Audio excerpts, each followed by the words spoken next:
Thank you all for being here.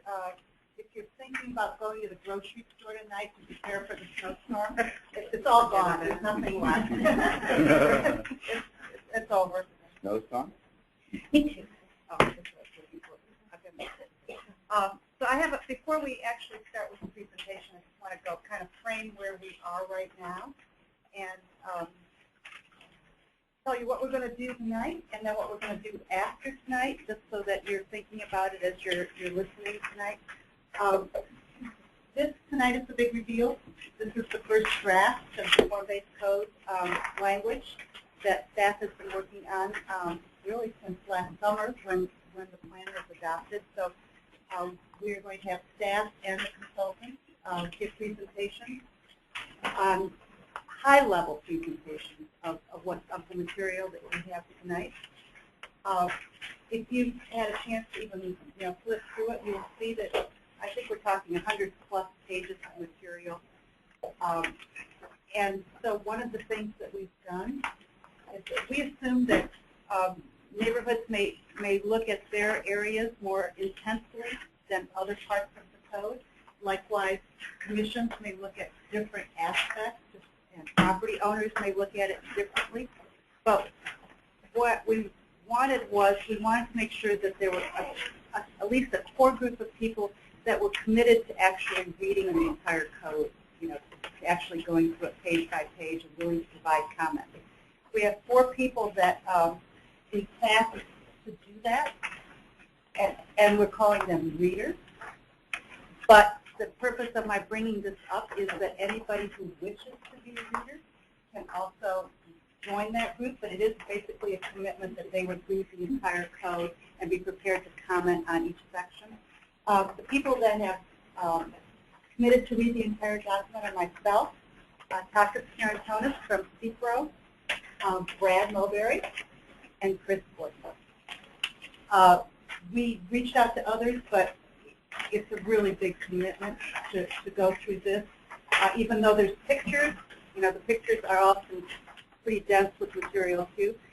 But if there's anybody that would like to be part of that reader group, because that reader group is going to be providing feedback to staff in a more comprehensive way and have opportunities to interact with staff on their questions. If you'd like to become part of the reader group, let's talk after the meeting. You can talk to Jen and you, and we can tell you more about what's involved in doing that. The reader group, just so you know, doesn't have any more influence, doesn't have any more say or anything. It's just that they're looking at, they've committed to look at the whole thing from front to back, and maybe we'll pick up some things that we might not if we're just focusing on one topic. Any questions on the readers?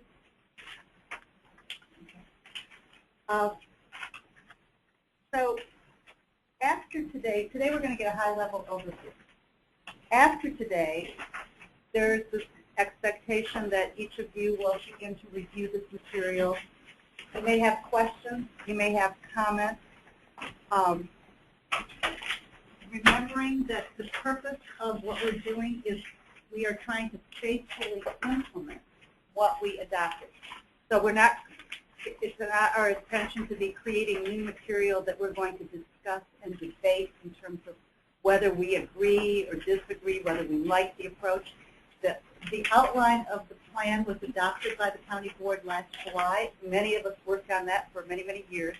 That is the document that we're working from, and among the documents that Jen provided is the final cleaned up version of what was adopted. So if any of you need that, I know it's posted on the web, but if any of you would like to actually have that cleaned up version, I think Jen is the person that will be able to provide that. Yeah.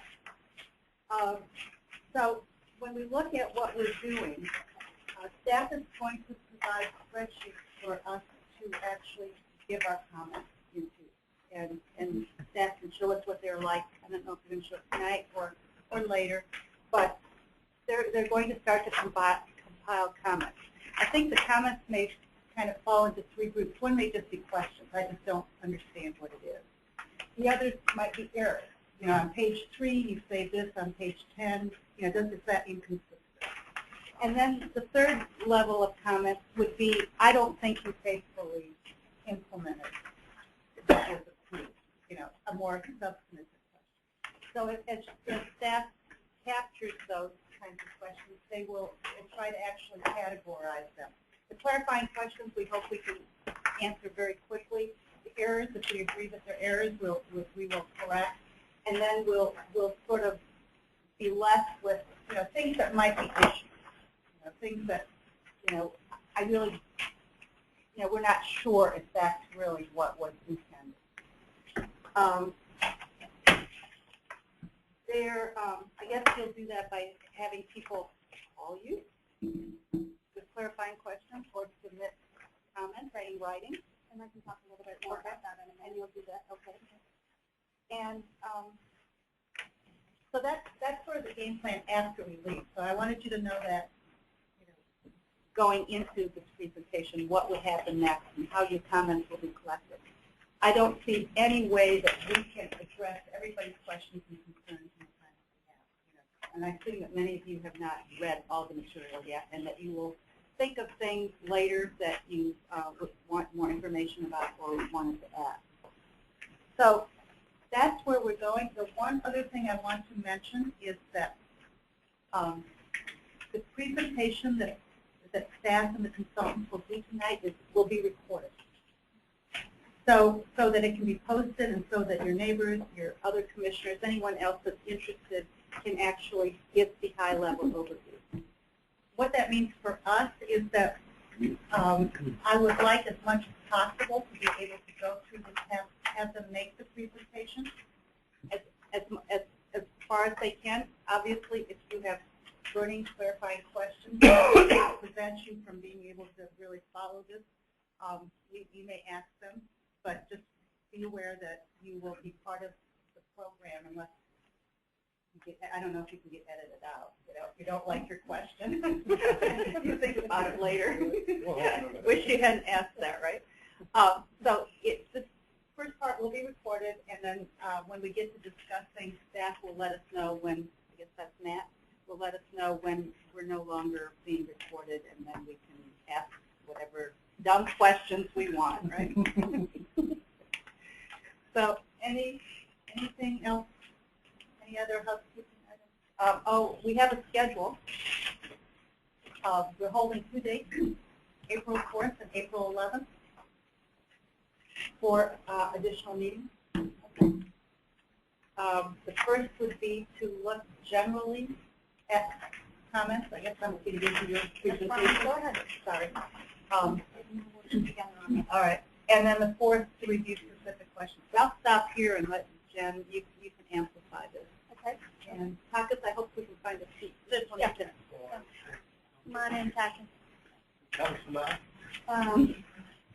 So just a couple of points. Insa mentioned about submitting comments. What we've done here with the schedule is we've built in time, knowing that we've got a lot of volume to review. That's why we've really delayed the next meeting for 30 days. But that gives us an opportunity to kind of put some pressure on the readers. Thank you for agreeing. And an opportunity for me to sit down with them, with Insa possibly as well, and kind of start to get some understanding of sort of what are some main comments, things that we will help shape our agendas for April 4th and April 11th. The intent of the meeting, will not be to, to go line by line and edit in the meeting. So what I think we're trying to get a sense of is sort of what are the comments, what are the sort of the things that we need to talk about, and that will help give us an opportunity to shape an agenda around that. So to the degree that the rest of you could, spend a little bit of time on the draft over the next few weeks, and you could start to get some of those comments down and sent in to us. I put down there March 22nd is a Friday. If you need to spend a third weekend and get something to us on Sunday the 24th, that would be great. Then that gives us really that next week to kind of review, assemble the comments, and again start to get ready for a meeting around April 4th. So that's the intent. It's not, going to be the last opportunity for you to comment. I think we're just trying to encourage you to get started, get some comments into us so we can have a productive meeting on the 4th.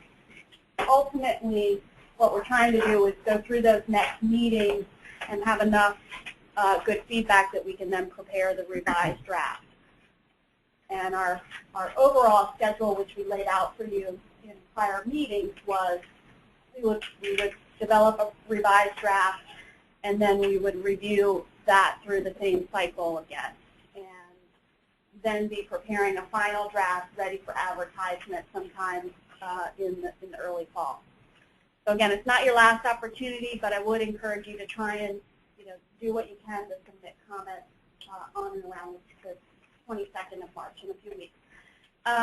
I will say to that point, Matt, if you can just flip to the next slide, we've done some redesigning of our project website, so hopefully, again, when we send out the links, everybody had a chance to kind of familiarize yourself with the web page, but here's a screenshot of that. And as of today, it kind of got covered up. But we've added a button, and it's, see where it says Contact Us. Mm-hmm. The two below that, it says Submit Comments on the draft material. You're welcome to submit there or to encourage, your neighbors if anybody is looking to pick up the document or read it online. But I will also be emailing the advisory group and planning commission members an Excel spreadsheet, which was not working, to bring that back up and show us as well. So if you can submit written comments that way, that would also be helpful. Organized by chapter or overall feedback. And the far right column really touches on those 3 points that INTA made, whether they're questions, they're things that you think are in error, or if they're things are inconsistent with the plan. So the last thing I'll mention before any more comments or moving on to the presentation is thanks, Melissa, for passing these extra handouts around, since they were some extra sheets. The large maps, which are the regulating plans, they look like this. There are 2 sheets. They're replacement pages. So if you want to go into your draft and take out the old and put these in, you can do that. And then the other smaller map is something that we just finalized, and we thought it would help aid in your review of the proposed street cross-sections. They are a color-coded map so you can understand which cross-section applies in which street segment. Does everybody follow that? These small sheets don't replace anything. They're just additional information. The larger maps replace, and you can see the page numbers that they replace in your form-based code. Jen, it might be good to point out for people the colors that are on the street types locator map. Those are not correlated to the regulating plan. They're just so that you can differentiate theirs. Don't try and have the two interact, or you'll just get really confused. Yeah. Yeah. So the question here is, please note, you're only replacing 2 of the 4 pages. Okay, the other 2 should remain in your set. Right, they're not complete. Well, check this. No, Oh, there should be some folded sheets beforehand. Yeah, there should be some folded sheets. They were folded sheets for the other sources. No folded sheets. No, look into your. Of everything in the park. Here they are. Towards the back. Okay, so just on that last point that Jeff made, again, one more time, did everybody hear that on the small sheet? The colors shown there are really, just look at them on that map. They don't try and match them up with the legend, with the colors on these big sheets. They don't sync up that way. There's a legend on these maps to tell you what the colors mean, and they relate to the street cross-section diagram, which we'll highlight in the presentation. And if you have some more questions on that, just grab me later in the meeting and later on. Okay. And then there was this replacement. And then there was, yeah, everybody should have picked it up at the front. There was an additional piece to replace in part.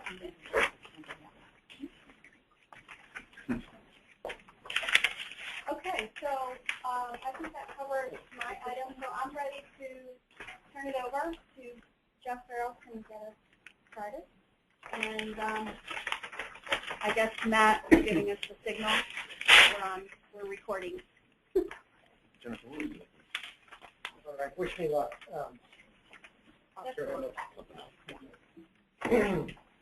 We're trying to sort of fit a gallon into a quart bottle, so we'll go fast and try and strike a decent balance between really just hitting the very high notes and talking about some specific details.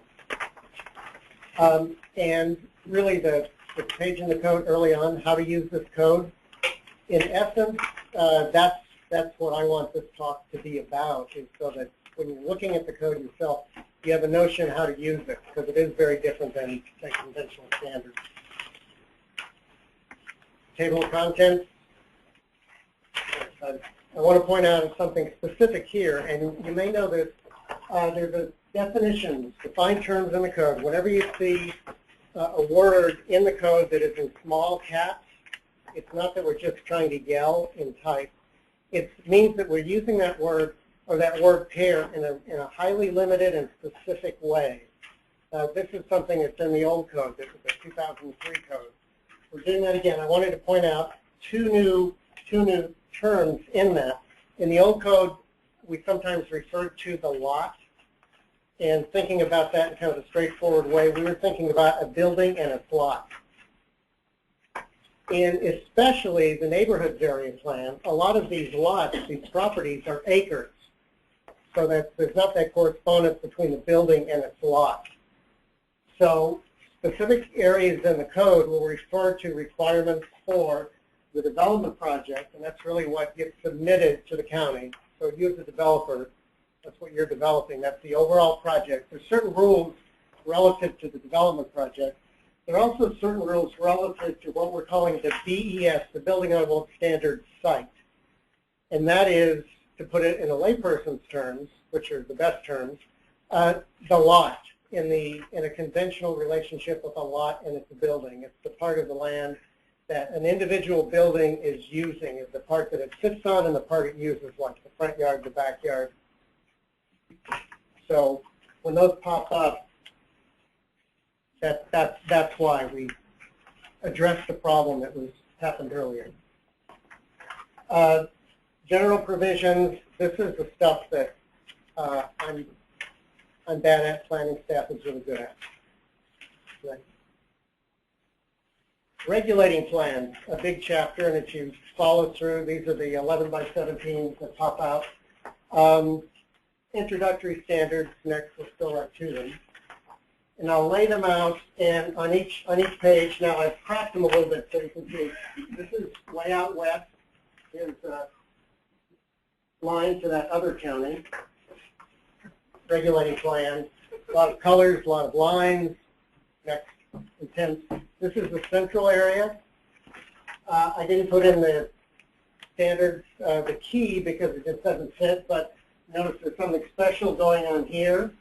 It might be a different beautiful color of green on your map, but this is the conservation area. Now we're moving out east.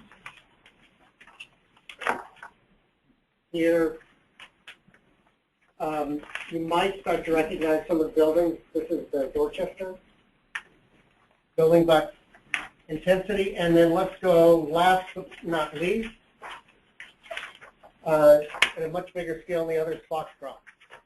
Very simple colors. You'll see these again later. Next slide. Those colors, those lines correspond to regulation. the key at this point is still the same for all of them. We haven't gotten more complicated than that. That's the good news. We're going to take a quick tour around and look at what, for the most part, these colors that are filled in the public space in the street refer to the rules for private development alongside it here. Next slide. Now here's where we're going to link directly back to the policy document. These are the images in the policy document that we all talked about. These are the, now we're calling it the urban mixed use. It's your basic substantial urban building, mixed use. The way that we have it in the code that you're looking at, most of it, there's some flexibility in the ground floor. It can respond to market conditions. At the tail, we've set up the height regulations so that these ground floors could switch between retail and residential, so they can respond to the market. There are some places in the code where we are requiring them to be retail, but a lot less. In 2002, there was a lot of required storefronts. In this code, we're backing off on that a little bit, and there are only a few places where we're absolutely requiring it. The market reward for doing retail is so much greater that people are going to tend to do it when there's any chance of it happening. Next slide. Now, here you see it's basically looking like red. These are in intensives. Also see how they tend to be up against the revitalization districts and mixed use. And it shows up a lot stronger on your maps, but there's a little piece here on the corner that goes back about 100 feet on either side where the developer there is being told that will be shop front. The rest of this, it's market, up to the developer, up to the market. Next slide. Now, urban residential, this is the blue. Again, you see the images. Notice a little bit of what we're calling a dooryard. There's a little bit of space to the sidewalk for some greenery, like this. Kind of my favorite image. Substantial buildings, they may be not so substantial, or they're even more substantial, but these are urban dwellings. Next slide. And that's the blue. And you can see, by the way, we're referencing all of these to the central area, just for kind of consistency, so you can see the disposition. The more intense, mixed use, here trailing. In between the nodes, you've got this urban residential, urban dwellings. You see it's kind of a lot of it. It's might almost call it the normal for the areas that are close to the Pike. This is a building type that tells the architect and the developers some very basic rules about being an urban building. There's a lot of flexibility for the designer within this type. Next slide. And now we're going another step down in scale and intensity. The building envelope standard we call townhouse/small apartment. The idea being that a small apartment building and a townhouse are roughly the same kind of level and scale. They're just divided up differently.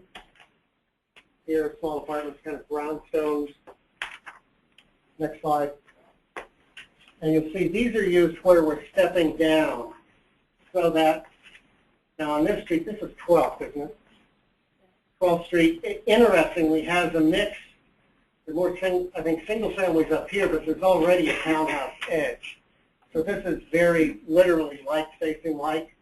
You see here where we step back, there's a little bit of that small apartment townhouse before it gets back into the single-family neighborhood. That's telling that building to step down. Here's a special case we'll talk about in a minute, but you'll notice we're doing that before you get, like when you get to the conservation area. Next slide. Now this is all the way down the single-family house. There's a special set of rules for single-family dwellings in the plan. In fact, at the end of the day, we found we're using this is a pretty rare type in the regulating plan. Next slide. So we really had to switch. There are Jump ahead. So actually weren't any single-family frontages in the central area, so we had to go out west or out east. But here you see a little bit. This is seems like it's really close. It's actually across the freeway. But little bits here where you're really into an existing single-family neighborhood. This is the type that's used very sparingly, but it's a pretty important type. Next slide. Now we're going to go into a little bit of detail. And with the danger of going on too long, because there's so many things we could talk about here, first, a couple of special things. The regulating plan has, besides the frontage types, the urban residential and small apartment townhouse, required building lines, there, parking setback lines, and a couple of other things. One is lot building limit. It's kind of like a back line, and really, that's the back of your lot. You can't build beyond that. In this case, these lot building lines, we're showing something special. Now, most of the considerations of the conservation area, the specifics of it are in Bill's section, where it really is about that area. But all these tools interact, so we've made adjustments based on what I would call common sense, or how the code meets with the conservation area. Now, originally, and based on the slide that the county board voted on, the line for the conservation area came kind of straight down through here.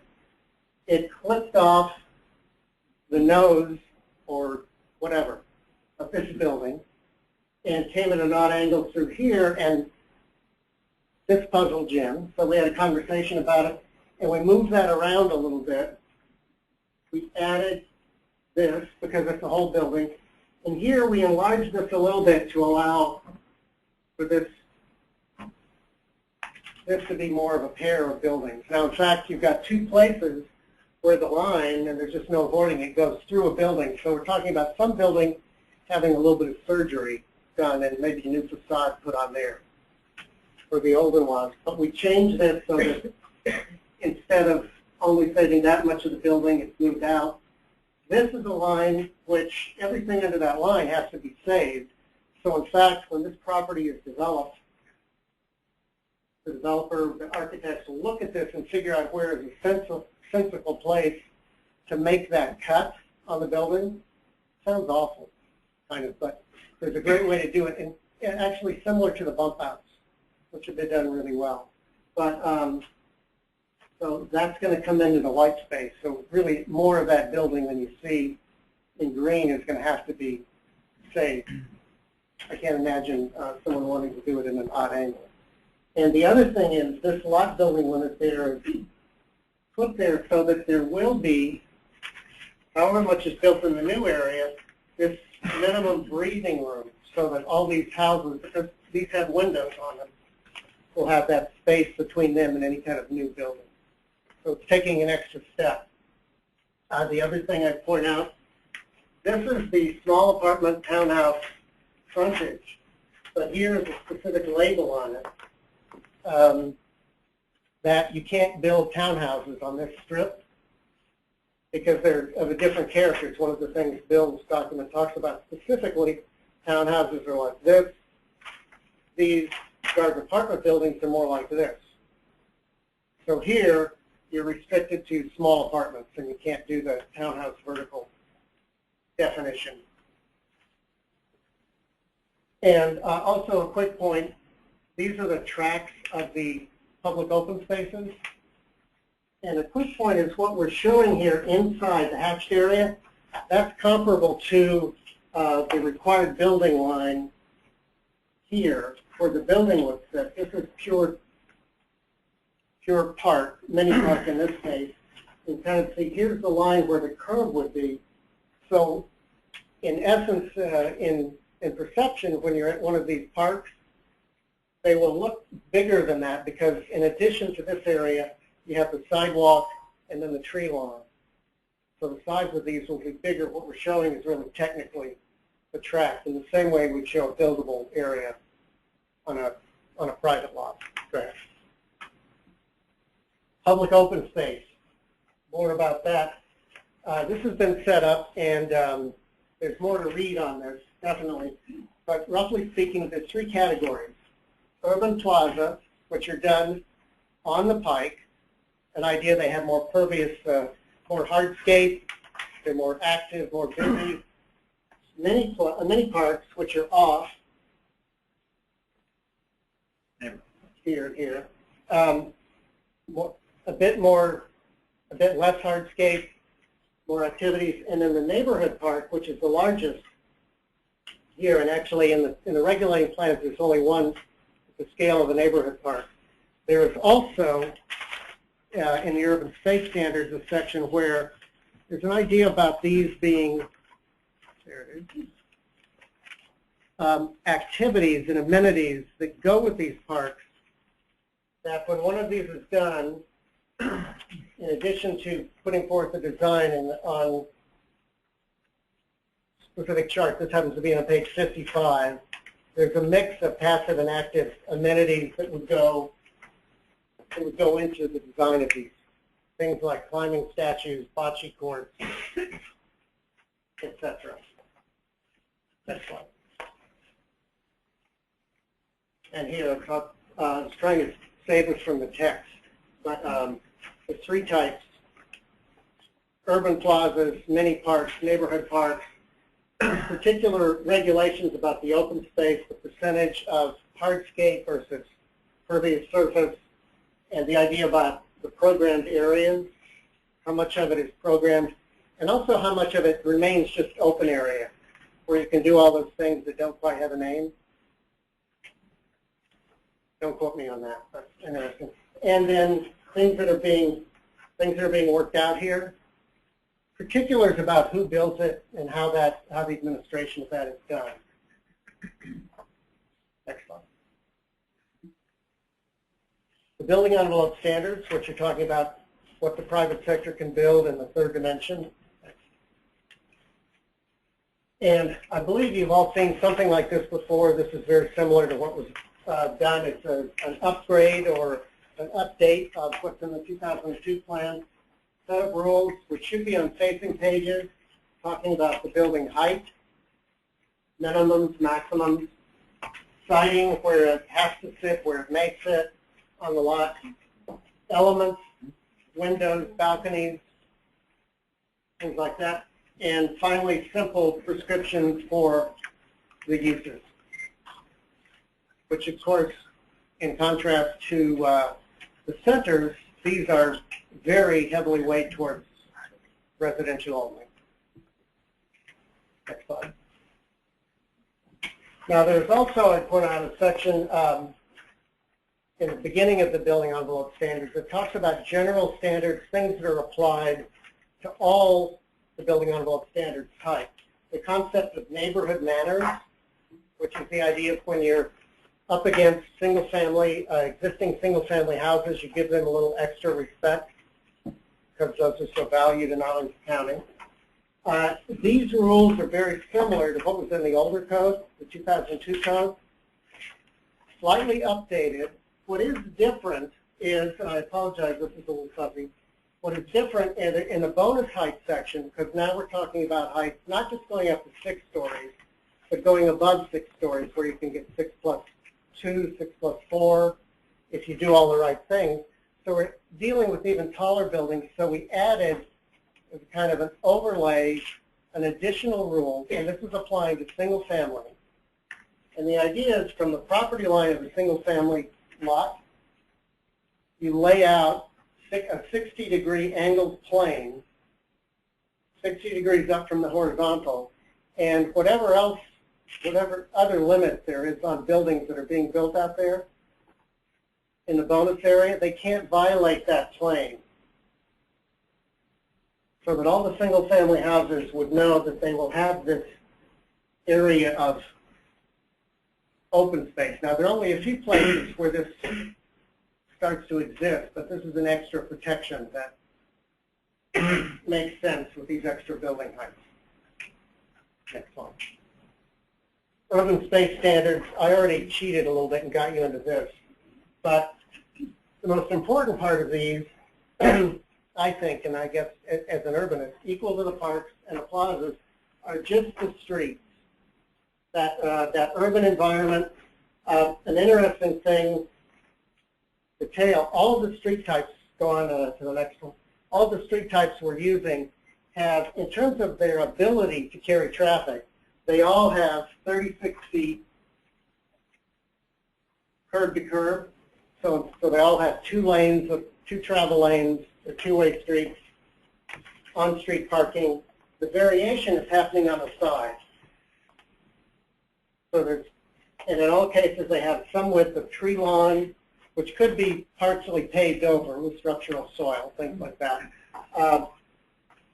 Generous sidewalk and dooryard ranging from small to large. On Columbia Pike, actually, that dooryard would be 13 feet, as well as the tree and the sidewalk both bump up, I think, to 8.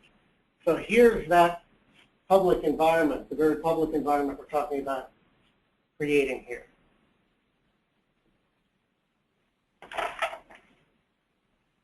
My time is up. Okay. Do you want to do a little administration here, or just go straight into architecture? I think we'll go ahead in the general.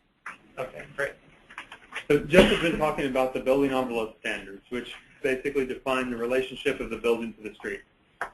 But and that's at the heart of the form-based code. But we also have 2 different types of architectural standards built into the draft. There's one thing I'll remind you about, for those of you who haven't looked at it in a while, the Columbia Pike Neighborhoods Plan adopted back last summer. In the front end of it, it actually references back to the goals that were established at the very beginning of the project. The working group and plenary group established first, 6th, and a 7th, and listed off some pretty important goals. And they deal with a great many different things, but 3 of them specifically affect the need for these architectural standards in the code. Goal 5 says, preserve neighborhood character.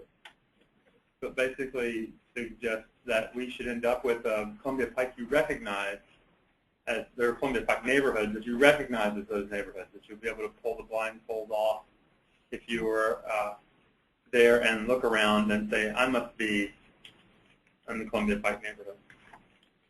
Goal 6 says, enhance architectural features to improve the Pike identity. So it says, use architecture to upgrade and aim higher than the last generation or 2 in architectural work on the Pike. That's in keeping with the historic preservation mission for the Pike as well, because we're all inspired by the things that were built more than a couple of generations ago that have great humility and dignity in their architecture, and also be made of lasting materials, and to have outlived their initial set of users and lended themselves to being recycling, and that to being recycled. And that leads to goal 7, which says incorporate sustainable, energy-efficient, green building design principles. It's also very much affected by architecture, but the biggest way that architecture affects green building is by building things that do last, things that are durable and are worthy of recycling. The greenest building is one that's already built. Okay, that's true. And the next greenest building is the one that is worth keeping and reusing over and over. So the general architectural standards apply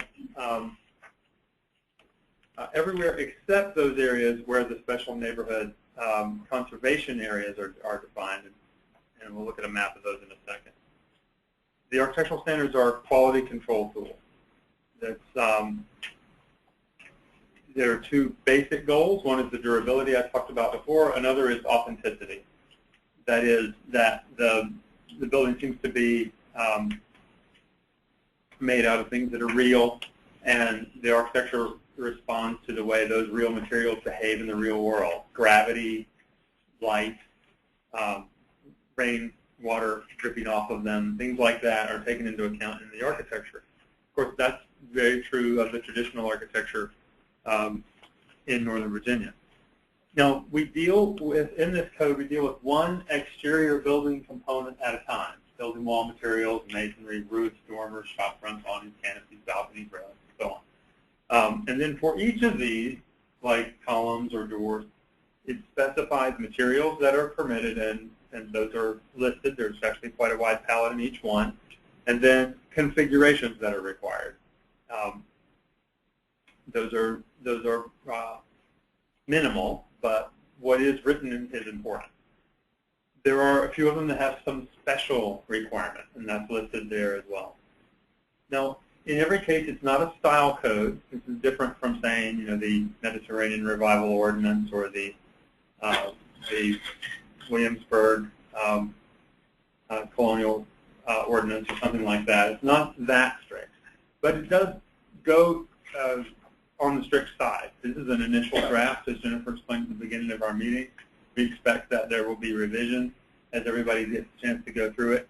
We have, when in doubt, erred on the side of making a draft that is slightly more strict rather than slightly more wide open, so that you'll have a chance to think about this. You may choose to throttle that back or to go farther with it after you think about it. So it's a little strict, but it's not a style code. However, it doesn't leave itself open to the entire imaginable universe of design options. What we've done is restrict that palette just a little bit, smaller subset of the universe of possibilities one might imagine. And that little bit of restriction is just in order to design it so that people who come along and build one building at a time will be building things that harmonize together and belong to a greater set of things. The idea is that over time, as people build one project at a time, they add up to something that feels like a greater whole ensemble. To do that, you're trying to grow a little local distinctiveness to give these buildings done by different designers with different developers with different users and needs at different times, still nevertheless have a few things in common that make them hang together as a set. Hence the restrictions on materials and configuration. Go to the next one.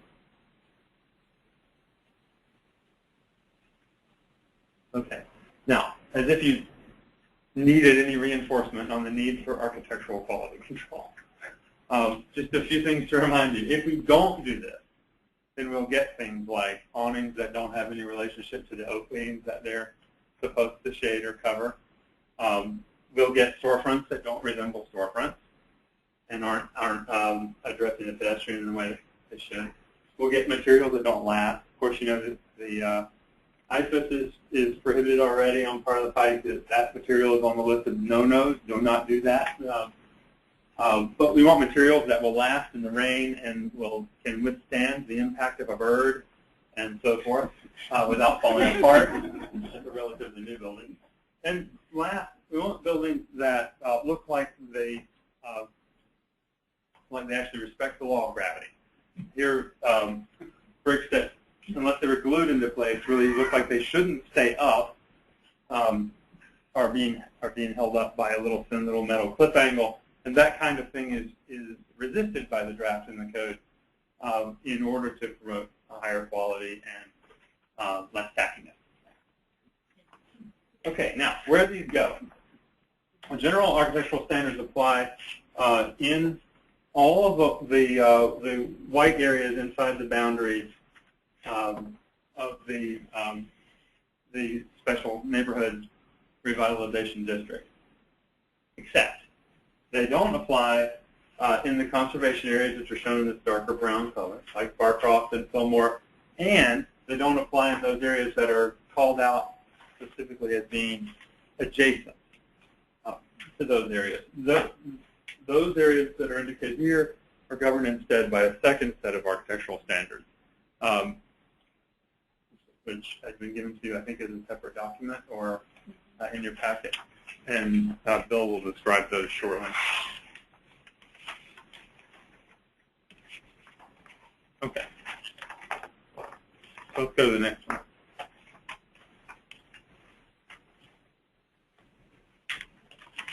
Okay. So we begin with walls.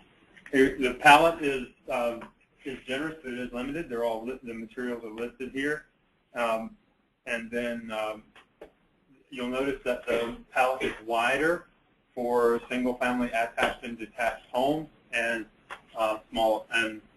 than it is for all the other building types. That's on purpose. So there's more flexibility with the house.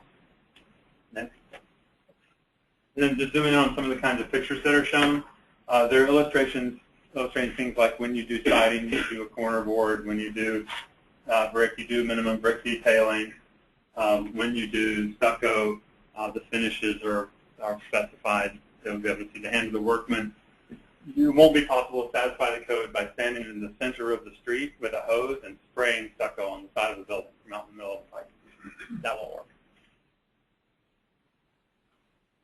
What that will do is give us more durable materials. On masonry in particular, because we know a great many buildings will be made of masonry, we've spent some time on how to properly detail that. And that's broken into 3 separate parts. Instructions for what you do above an opening, at the headers, lintels or jack arches, segmental arches, and so on, how those are to be detailed, what you do below an opening, like at sills, and what you do at the top of a wall with a cap or at the top of a parapet.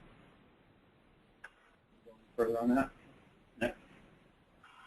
Okay, so there's some close-ups. What we've basically picked up on is the traditional ways of building. So if there's any question about whether you can do things that are normal and natural in the place, that you can. Okay. When we get to roofs, a couple things I want to highlight about.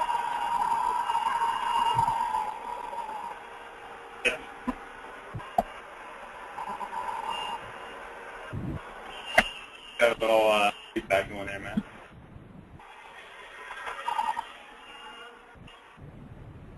Good. Just fun films. The roof got it all excited. Although there are a few places, especially along those edges, where the form-based code mixed-use nodes will be completed by additional areas that are brought in. That's where new urban mixed-use buildings will come. With the exception of those, most of the buildings will have pitched roofs. And there are specifics about roof pitches and the types of them to do. Almost there. There you go, right there. There's a list of the permitted roof types and what you do with the exceptions, like a gable end or a gambrel or a arch. And then when you get to dormers, there are do's and don'ts about how those are aligned and configured. Okay. So this roof issue, we think, is pretty important because one of the things that will differentiate the neighborhood from the mixed-use nodes is the prevalence of the pitched roof. That isn't to say we won't have any roofs that aren't pitched. We will have some, but they'll be the exception rather than the rule. And that's picking up on a clue from the garden apartment.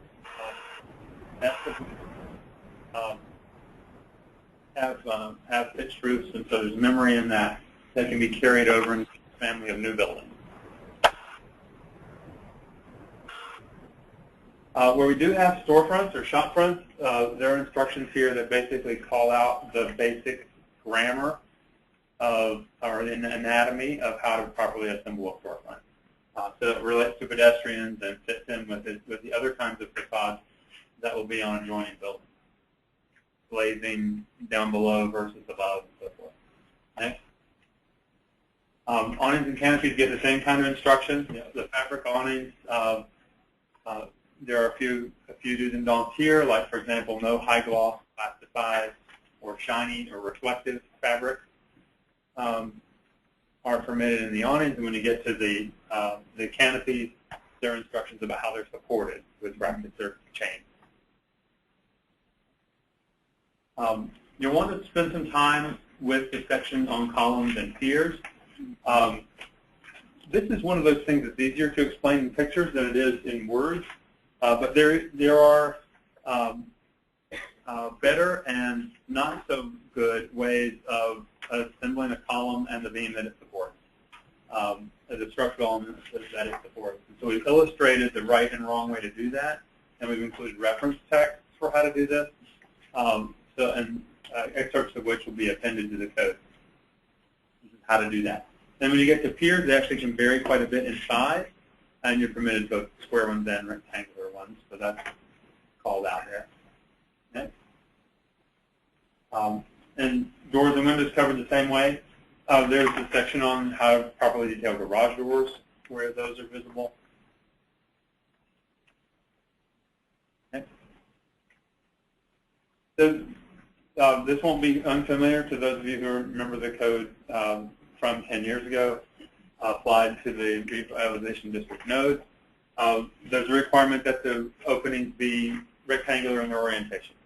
It doesn't mean you can't have an opening in a wall that is wider than it is tall, but if you do, it would be subdivided with some substantial members that redivide that into vertically oriented pieces. And that's just a basic thing to do in between a lot of different buildings with a lot of different designers. If they do that one thing in common, the buildings will go together much more comfortably than if they are separate. It's also kind of respecting the ergonomics of the human body and the person looking across the street. Next. Okay. We want to spend a little bit of time on an important intersection between building envelope standards and the architectural standards, and that's on the issue of accessibility and visibility. I'll ask Justin to walk you through that. So one requirement that in the building envelope standards is that it specifies that the first finished floor of all residential buildings that are adjacent to the street have to be at least, that first floor has to be at least 3 feet above the adjacent grade. And so that's for reasons of privacy and so that there's eyes on the street. You know, people would tend to leave their blinds or curtains open if they're a little bit raised above that sidewalk level. And so, you know, at night, if those blinds and curtains are open, people are going to be looking outside. So it's a safety thing, it's a privacy thing. We'll go to the next one. And so we know along with that requirement comes the question of, well, if these units on the ground floor need to be handicap accessible, how do you do that in a way that's also done in a way that's, you know, respective to the high quality urban environment that we're creating here? And so as part of the architectural standards, we also laid out a couple strategies for how to accommodate ramps or other ways actually of getting into that first level. So, you know, I mean, things like the idea of having the alley raised up to the level of the first finished grade, so that it have easy access, or having ramps that actually go between buildings, where the access would be in the middle. Or if we're doing townhouses that have an English basement and there's a unit in the ground floor, you could have that where within the dooryard, you know, there's a stairwell that goes up to the main level, but the actual unit on the bottom is actually at grade. Or if there's an apartment building and there's the entrance is right at grade, that transition would happen within the building as opposed to being on the exterior. So just a couple strategies just showing how to accomplish that within this urban environment. So this is one subject, the accessibility subject that we know will bring along a lot of discussion and will get a lot more work as we go to the next draft. I'm going to show you what we've gotten to get started on it. The big idea is to achieve both goals, the privacy and pedestrian comfort that comes from the elevated finished floor where you have that, and a dignified way in and out of every building for those who need a zero-step entrance. And we think that those two goals, both of those goals are important, so we shouldn't give up on either one of them. But we need to do it in such a way that doesn't wreck the public space with a bunch of ramps crisscrossing across the front of the building either. So that's the start we've got on that. Now Great. We'll have Bill talk about the conservation area. Sure. I just want to point out to everybody at the sort of near the back of the code, you should have had an extra divider page that looks like what's on the screen, and a couple of pages here.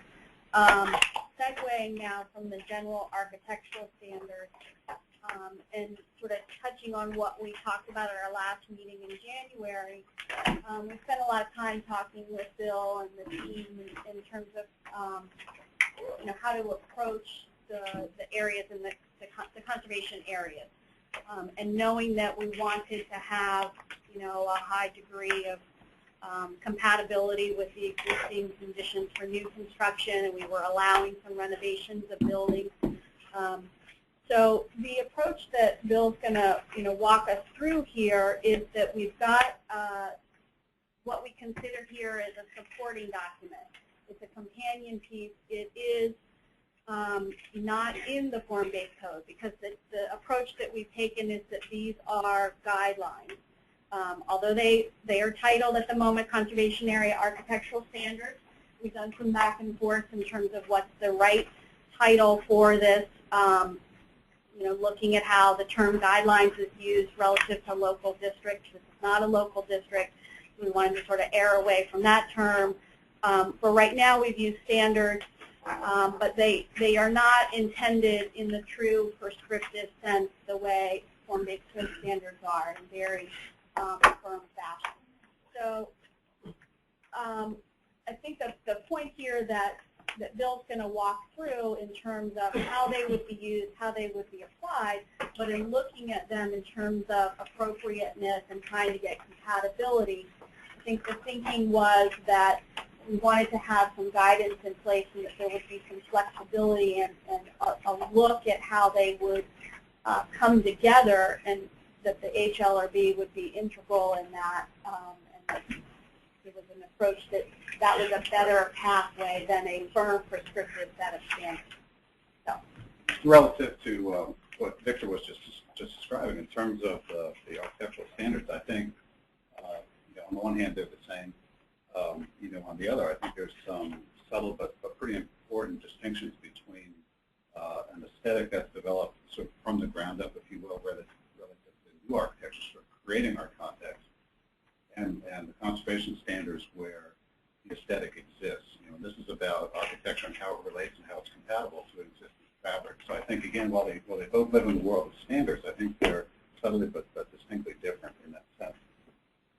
Go to the next slide. This is an image that we've seen from the regulating plan, and it talks about specific areas in the study here. But I think one of the things that we want to focus on specifically, and there is a sort of narrow focus relative to these standards, are the two areas that are the dark color, the brown, Fillmore Gardens, and the Barcroft Apartments. So two specific areas that are addressed in the plan. Within those areas, two types of standards that we developed. One related to renovation and rehabilitation. Those are the dark colors. And then the lighter colors are standards that relate to new construction. So just as a bit of a refresher, these are just wonderful complexes of buildings. Generally campus-style architecture. These are 2- and 3-story structures, multifamily housing with mature landscape, which is just really great little neighborhoods. We talk a lot about buildings that form edges that form spaces. And these are really great examples, right along the Pike. So the conservation standards are broken down into 4 sections. There's some introductory material, a section about intent, administration, and then the standards specific. In the introductory, because this is a bit of a standalone document, there's a little bit more material that sort of sets the stage for the standards. So there is some introductory material talking about what we're looking to accomplish. There's a section that talks about style versus form, and I think it's important here because these standards really relate to this concept of style in the context of architectural embellishment. So we're talking about an architectural expression here specifically in the standards, but there is a component of form, obviously, and so this document links back to all the material that we've talked about previously related to the form of the building, but the narrow focus of this is about the architectural expression. And I think it's important to talk about the significance of these areas. So there is a section talking about the history of these buildings built between 1939 and 1953 and why they're important. I think that's important to have in the document. Beyond that section, then, we talk about the intent of the standards. And these apply to both renovations as well as new construction and this concept of appropriateness. At the end of the day, we're relating to an existing condition, the historic fabric, and we're striving for the goal of architecture that's appropriate, architecture that's compatible. There's a discussion about the Secretary of Interior standards. These neighborhoods aren't registered, but they they are eligible for the National Register. An important principle for registered properties are the Secretary standards, and there are a series of standards in that regard that speak to conditions within those types of neighborhoods. And I think it's important to link this language to that. So that's included within the introductory language and the intent of the standard. There's a whole section on administration, the application of the standard, how it applies to both renovation as well as new construction, and again, this linkage back to the form-based code for a number of sections, how we're organized. We'll talk about that a little bit more. The role of the Historic Affairs and Landmark Review Board, the HLRB, in terms of how projects that are applying the standards go through that process. And basically, that while we've developed the standards, HLRB plays a role in the administrating of those standards. Applicants are going to go through that process and will come out at the end with a recommendation from HLRB that goes to the county board as part of an application within this district.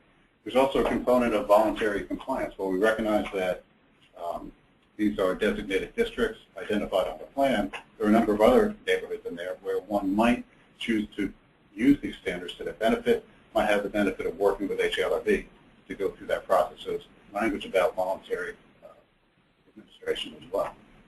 So then the part of the standards are divided into renovation, rehabilitation. Each section links back to one of the Secretary of Interior standards as a sort of guiding principle in that regard. In the case of renovation and rehabilitation, the concept that to the extent possible we want to retain the historic fabric, rehabilitate it when possible. So we're linking it back to a guiding principle. There's intent that says just that, to the extent possible. Existing elements should be retained and repaired. If you cannot do that, here are the standards by which you would deal with new components. So those are broken down into specific building components, building walls and materials, roofing and gutters, windows, shutters, so on, ornament, and we talk about outbuilding. In each of those sections, we're divided into 3 subsections. We talk about design context for that specific material, and then we talk about what's appropriate and then what's inappropriate as well, with some supporting images also. So just to give you a flavor of some of the sections related to, for example, entrances and doors, design context that talks about entrances and the role that they play in the historic fabric. In the case of doors and door surrounds, it's significant. So we talk about that. We talk about what's appropriate in terms of how you address that in the existing context in renovation or rehabilitation. And then we talk about what's inappropriate as well in the treatment of those elements. And then when we get into new construction, again, a principle from the Secretary of Interior Standards, which is about compatibility. It's about appropriateness in the context of size, mass, scale, and in particular case here, architectural features, and how do we create an architecture that is appropriate there. So there's language about the intent, what we're looking to accomplish on a general level, and then some real discussion about what is appropriateness. How do we create architecture that's compatible? How do we create architecture that's respectful of the existing context? And so there's some discussion about that. We're not looking to replicate architecture here. We're not trying to create an historic model that looks like those buildings. We're not trying to inhibit creativity, is the language we're specifically using. But we're trying to develop a context in which we sort of narrow the range of possibilities in order to make buildings that are compatible in our estimation. So within this section then, within new construction, we talk about some subsections, materials, roofs, roofing forms and materials, fenestration, which includes doors and windows, details, and then there's a specific section for additions as well. Because most of the new construction, while we're talking about the areas adjacent to the historic context, there's the potential for new construction within that historic district in the form of additions. So there's language that relates to that as well. So again, relative to new construction, intent, overall design context, and then some of the sections that we described, design context, appropriate, inappropriate. Sort of on the most general levels, don't do that, do something that's like that.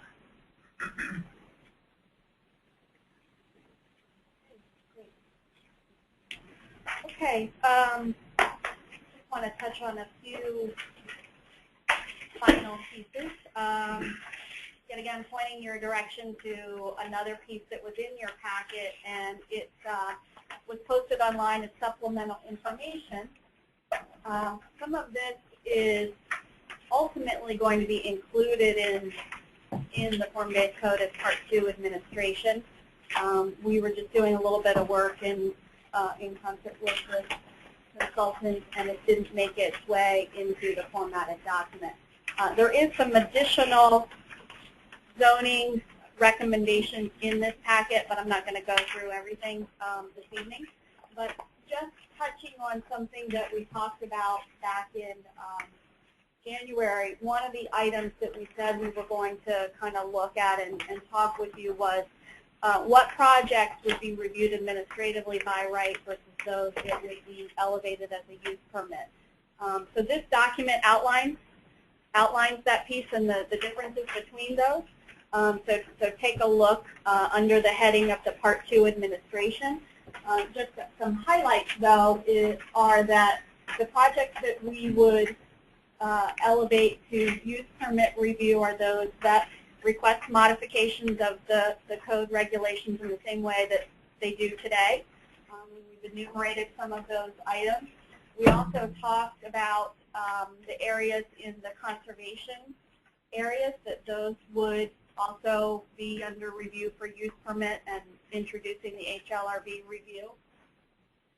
We talked last time about how those projects that may request the bonus height, that those would automatically require a county board review under the use permit. So that's outlined in this administration section. There is an additional piece that we've drafted here to allow for partial infill, meaning there would be a potential project, maybe a couple of acre site, where somebody would want to just do an initial phase or just do form-based code on a portion of the site and leave some existing buildings.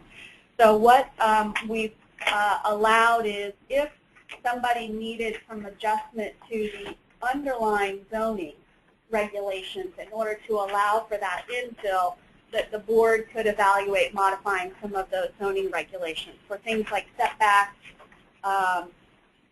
the site area associated with your density. And this is similar to a provision in the existing zoning ordinance to allow for some relief from zoning regulations for affordable housing projects by use permit. So this is a new introduction, something to kind of highlight, and that was under provision 208C. Next slide. There's also some text in here that talks about special circumstances, and by that I mean sort of how do the bonus stories work, being one particular topic, or what's the process and what do you have to comply with if you're within the conservation area that Bill just talked about, or what do you have to do if you're in that development at the edge of Bartov adjacent to the conservation area. So you may want to just familiarize yourself with that area, those pieces, and that provides, again, a little bit more clarity, tying in the architectural standards and the process, and in the context of bonus stories, the TDR provision. Next slide. Also in this section, if by chance you had already, well, in any event, there's an additional piece on Part 8 where we, at this point, are locating the affordable housing requirements. So while it says in your form-based code that we don't have any content for Part 8, this is the one piece that we have. We're still going to continue to work on Part 8, which is describing how uses would be regulated, things like retail, the kinds of retail, things for office, etc. So that's something that we'll have in the next draft, but at least this is something that you can take a look at for the affordable housing requirements. And then lastly, we talk about in that same handout on the next slide, the proposed green building standards. So that's there as well. Not sure what's the next slide, but that covers everything on the form-based code. So take a breath. Take a breath. And then what I would like to do, just on the premise of continuing with the presentation, Matt's going to walk us through the proposed land use plan and master transportation plan amendments. So I know it's hard to believe, but there's another packet that we haven't covered in the handouts. Looks like this in the front, has some text, and then a couple of maps. This really addresses one of the early recommendations from the neighborhood area plan that talked about the updates to the comprehensive plan that were consistent with what was in the actual neighborhood area plan. And these really focus on the general land use plan and the master transportation plan. So starting with the GLUP, the packet you have goes into the front and back maps of the general land use plan. The safety of the subway is kind of filled in right on the Pike. And what's on the slide now really kind of takes from the back side of the GLUP and focuses on not just the new GLUP note that we've included in there, but also the boundaries for the district. Currently, we're using number 24. However, since the anticipated deadline is late fall for this, we might have some other amendments that come through. That number might go up. However, you'll notice that the two boundaries that are shown on the map are 24, and what we're using right now is 24 with an asterisk. So the asterisk responds to the two conservation areas in Barcroft and Stonewall Gardens, while everything else just at the 24 and corresponds with the redevelopment areas. So the GLUP amendment simply has those changes on the map. You can see how they relate in the context of the existing form-based code, which has the number 8 on the general land use map. And the other thing I wanted to point out on these are the dark triangles that continue to show up, and that's the network of new open spaces. So we're also identifying their general location that's consistent with what you're already seeing in the regulating plan in the previous maps in the presentation. And the GLUP note is pretty much concise. It just speaks to the name of the district and date we think it might be adopted on, as well as the numbers that would be corresponding to that.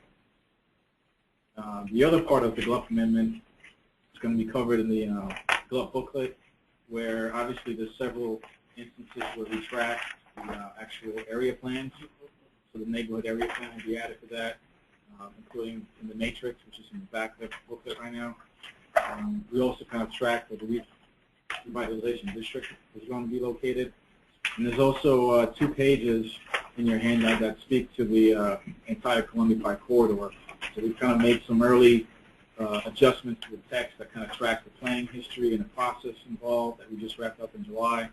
And kind of returns back to those original goals that Victor was mentioning earlier that were part of the neighborhood area plan.